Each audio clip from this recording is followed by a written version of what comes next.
Today we are going to see about the projects and activities. What is project and what is activity? The project consists of a set of tasks which are termed as activities. Activity must be defined so that they meet those criteria. A project is composed of number of interrelated activities. A project may start at least one of its activities is ready to start. If any activity must have clearly defined start and a clearly defined end point, normally marked by projection of tangible deliverable, which means that a project can be delivered in a particular period of time. An activity generally requires some amount of source, and that source requirement must be forecastable. A duration of an activity must be forecastable to allocate the resources based on the project. Some activities might require the resources that are pre-required to complete the project. There are three types of identifying activities. They are activity based approach, product based approach, hybrid approach.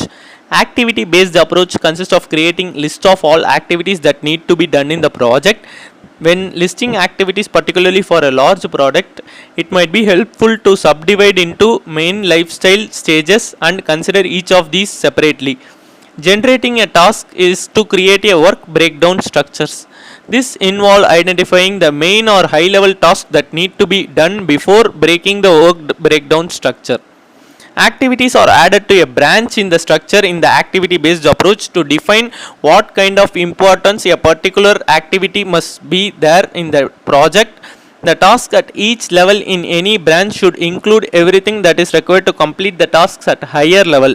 If they are not comprehensive definition of parent task, then something is missing.